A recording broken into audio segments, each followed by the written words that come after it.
What's going on, everybody? Forget it.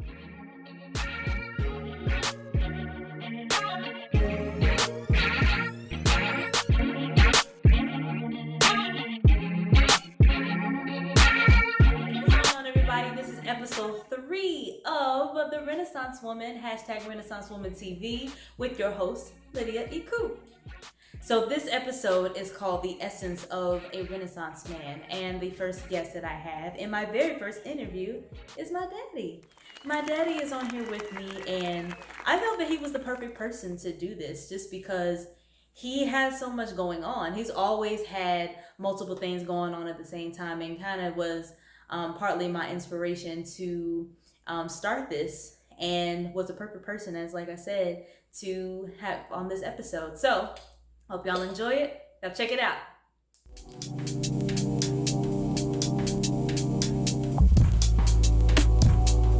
Initially, what this episode is going to be about is, as you know, Renaissance Women TV. It's me wanting to showcase folks that I know who I feel exemplify what it means to be a Renaissance woman or man. So in any case, I felt like my father would be one of the perfect examples, just because he does more than one thing besides balancing work life, being a father, being a businessman.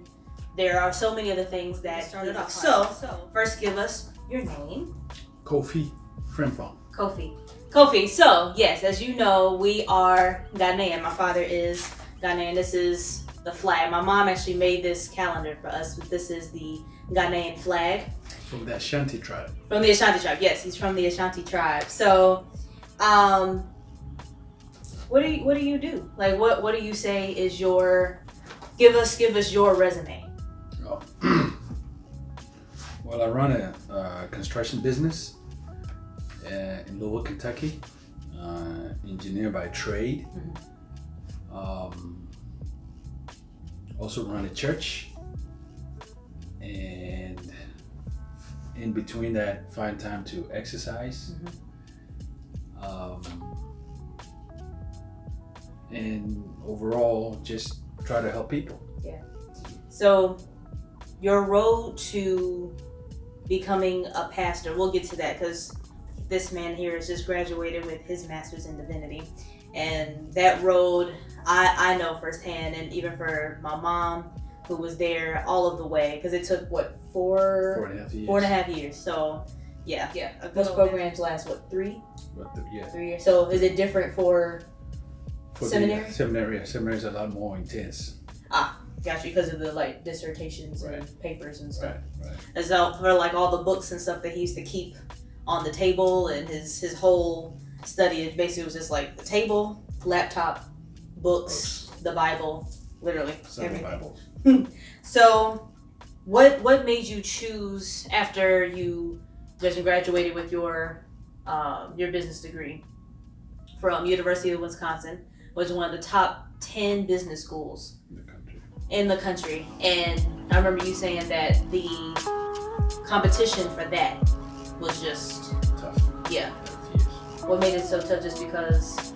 Well, the requirements to get in was very tough. After your freshman year, they try to get you in at a sophomore year, but then some classes you have to take. Yeah. You have to pass with an average of B.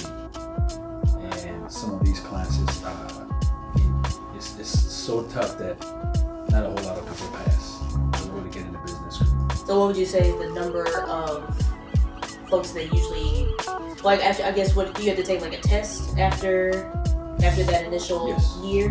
So what do you say is the average number of people that are actually accepted into the program? I would say maybe 5 to 10%. Out of very low. Oh, so it's maybe so if you gave a rough number of say 100 people that apply. 100 people, it may take 10. Yeah. So business owner, and you're engineer by trade, and you end up going into contracting, but you had the business as a consulting service. Initially after graduating, I worked for GE for several years, and after that I worked for another company for several people, I decided to go into business for myself. And I did start with consulting. Yeah. And one of my clients was a construction company, and I ended up running everything. So I told my wife, your mom, that I'm going to do this for myself. So I'm doing it for myself for the last 30 years. So I see, because a lot of folks, and I can attest for that, when there's something that you see someone else do, and I think this is what gathers a lot of folks who become Renaissance men and women, is that all they have to do is just watch someone else do it. And they see like, well, I know I can do that. I'm pretty sure I can do that, even if they didn't necessarily, study for it or anything like that. And then you just take matters into your own hands and just, take it upon yourself to just execute it. Well, I do say this. I give a lot of speeches to schools, mostly high schools and organizations, especially to minority companies, that it's not everybody that is cut out to be a business person. Yeah. Not everybody, because it takes a special breed. Yeah. You have to be determined. You have to be self-motivated, and you have to have a go-getter attitude, because you have to go out there and drum up business to be able to sustain the organization that you have. Since you are the one that is, everything is centered around, you have to take the initiative. And some people are not, they just want people to come to them, but not in this type of environment. So business is not for everyone. Not for everyone, but if you want to be in business, this is what it will take to be able to be successful. Yeah. Because you're from Ghana, and there are a lot of friends that I have that come from the continent who see America as, their path to sheer success. Like they either go to the UK or they'll come to the US and they'll be like, well, I know I can get better opportunities in a place like that. So for you, when you first came to America, like, what did you see for yourself? Well, I did see that there was opportunities, obviously better opportunities than back home. Education, and after the education, obviously there are better opportunities in terms of careers, in terms of getting jobs. So that's what I saw, and that's what, at least being in school, that's what I wanted to be part of after graduating. So do you see from then until now, your view on success? Do you feel like you've hit it? Success to me is a state of mind. Okay. If you're happy with what you've got, somebody will think they're successful if they're able to afford a Volkswagen or a BMW or what have you. And I don't think success is to measure it in such a way that, oh, you got this, and that. No. Yeah. If you're happy with what you got, to me, that's successful. Yeah. In running the business, if you can get the business where you can grow and be able to acquire assets and build wealth, that's successful. Yeah. And along the way, also to be able to help people, that's successful. Yeah. So it's not just success, it's just not looking at yourself. It's just a whole host of factors that will go into a person being successful. I found like a lot of people, like how you said when you were working with GE and the other company, that after a while you didn't want to work for anybody else. No. And that for some people who feel that same way, they're just like, okay, I know if I go into business for myself and I have the agility and I have the mindset to be like, all right, I want to be successful within it, that as soon as they get that big deal, that first sale or that first move that basically puts them in good standing, it's like they're ready to just like top that next one, and then they see like, okay, well, I got this first big commission or whatever it is, and our big contract, and they're like, cool, and then they take that money and they're like, all right, I'm gonna go buy this BMW, I'm gonna go buy this Mercedes, I'm gonna go buy this house, and they try to cap on top, basically putting all of their success into material things. But how you said, for a lot of people, they're just like, well, it's not about that, it's about me making this move of success toward helping people, while making sure that everything for myself is all right. But if the folks that are around me, whether it be family, friends, colleagues, meeting people, having experiences, they see that as a success. And I think that's what it is for me. And for some artists, our vision of success a lot of times, especially if you go into film, TV, or even with theater, is making it on Broadway, making it in Hollywood, being a series regular. For some people, it's just getting a little bit more work than they did the year before. Like, I have a friend who is with me on Training for Greatness, the improv show that we do on YouTube, Training for Greatness 365 TV, or TFG 365 TV.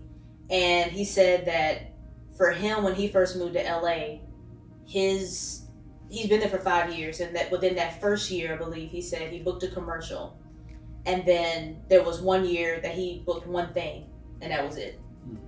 And then for him, his idea of success had to change, because he was like, each year may be different. You got some people that'll book one thing, and then, like he said, he didn't book anything for the rest of that year. So for him, he just measured it as, all right, I booked one small gig this year, I want to book 2 the next year. And then after that, it just ended up changing. So for me, just going back to the essence of measuring success up to being off experience. I mean, yeah, the goal of being in Hollywood, being series regular, of making my own content and hoping that reaps, that is a goal, and that for me would be a success. But I think so far, the experiences I've had, whether it's been with folks on stage and even on screen, it's making those connections. And for me, it's actually like seeing other people's success, like seeing people from where they started, or meeting people where they were and then seeing them elevate. Like that's kind of giving me some encouragement as well. Well, I had a situation with another gentleman that we started business at the same time. Mm-hmm. For him, he had like that one big contract you're talking about, and he did make some money, and he came to my office to say, hey, Kofi, look at all this, bundle of cash, and say, hey, come outside and look at my Cadillac and all of that. After a while, I started getting phone calls about him not paying his bills, you see. And people knew me, so they would say, hey, Kofi, so and so, such and such and such. And I said, well, you need to talk to him. He said, where's your friend? I said, okay, but you need to talk to him. And I come to find out that one big success that he had, he bought a Cadillac, he bought this, he bought that, he bought, and he thought that was it. Mm-hmm. Instead of reinvesting the money in the company, so you can move forward. Yeah. See, he didn't do that. Mm-hmm. And, he talked to me after the fact, said, well, what you got to do is you can, so you made a little money, you bought all of this stuff here, you reinvest the money in the company for tomorrow. Right.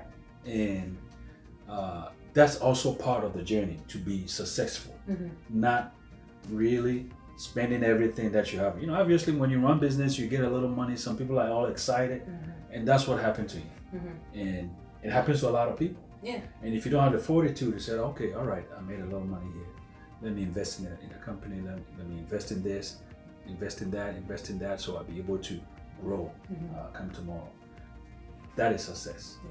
But to this gentleman, and I don't want to mention his name, his success in my mind was kind of short-circuited because he didn't have the foresight to be able to look to the future and invest whatever money that he's made. Yeah. So we talked about how you just graduated with your master's in divinity. Mm-hmm. Has there always been a goal as well, like going towards that? In actuality, no. I used to be the Sunday school teacher at Pleasant View, and I taught for several years. And after we left and went to the Apostolic Church, I was the elder there, and I just wanted to know more. Mm-hmm. A good friend, Daryl Hilliard, I was telling him that the more you read, the more you realize you don't know much about the Bible. Mm-hmm. And to me, it's getting to the seminary, and people that have spent their lifetime studying will impart some knowledge. Yeah. And so I decided, nobody told me, it's not required that you get a a master's degree in seminary to be a pastor. It's not, It's not? Not really. Oh, I thought certain I churches figured require most. that. Yeah. Certain Okay. churches require. They encourage in apostolic church. They encourage people to. But I even decided on that before they called me. Say, hey, we want you to be the pastor of the church in Kentucky. So I already enrolled. In fact, I was my, I think, first or second year when I got the call. So it was just I wanted to know more. That's why I enrolled, and in fact, I'm glad I did because still, it's a lot to know. It's a lot to learn. I think just having, I guess it's almost like how it can be for teachers. Like I substitute taught for close to 4 years while I was in Atlanta, and there was even some teachers that were telling me that even after teaching for maybe like 15, maybe 20 years, that there's still some things that they'll find, whether the curriculum changes or not, that more so is things about kids that they didn't realize when they first started. Like they went into it with the passion of wanting to be that teacher that changes students' lives. Whether it's like, I met a lady, she started out teaching social studies and then initially went into being a history teacher at a high school. And for her, she was just like, I love history, so I wanted to import, that knowledge as well on young minds. And she was like, that always was her goal. And then after maybe her 12th year, she said the curriculum changed up a bit because they started adding more things to the school books and how certain kids come in, especially with how the climate changes around them. I mean, thinking about the kids now while they're in school, where there's a pandemic going on and things are changing around them. They're having to start their first day of school while they're at home.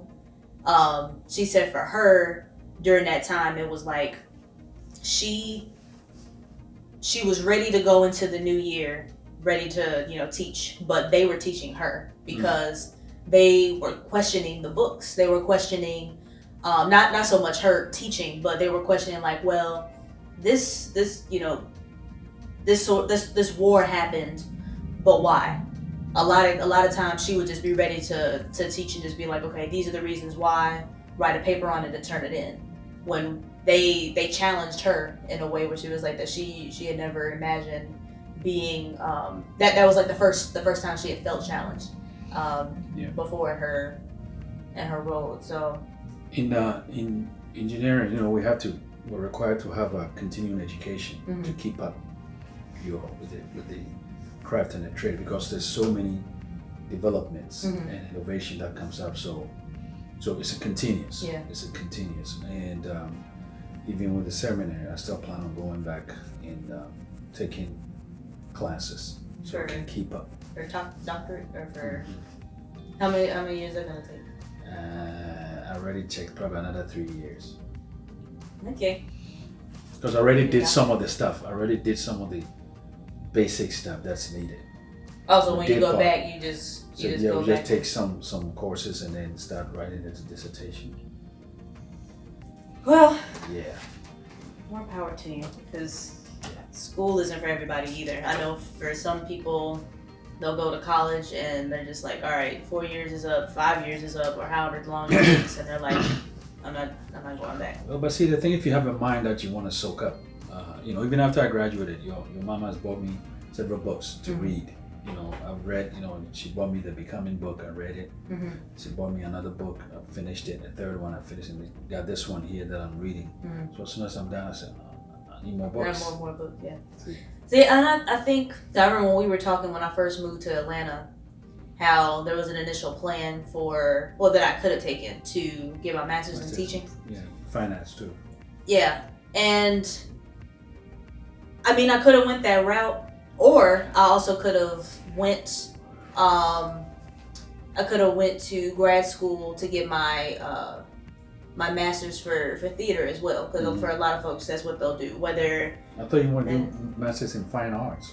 MFA, yeah, and I found that it can be beneficial if you are willing to, of course, continue on with the educational part. But for more people, I know they'll get that so that they can teach it one day. Okay. And once I started substitute teaching and eventually, looked more into the school system, I feel as though teachers don't get the credit that they deserve because there's so many there's so many roads you can take, and it's like, you have all the doctors, you have all the lawyers, and they really don't get to credit those teachers that got them to where they were. But just on the case of continuing education, if you feel like you have the gumption to do it, because if you got time, then you take it, because I'll cheer you on, but I won't be in the classroom with you. Well, for people who sense that, being a Renaissance man or a woman is just like, well, I can do all these different things and I have skills. That literally is essentially what it is. You can have one interest, but you can have multiple as well. That's not to say that you can't have a whole bunch of eggs and put it in one basket. I mean, have 16 baskets and put eggs in them and make it happen. So, everybody can be a Renaissance man or woman, because it's fun to be. So I appreciate you guys watching this, and be ready for the next episode. See y'all.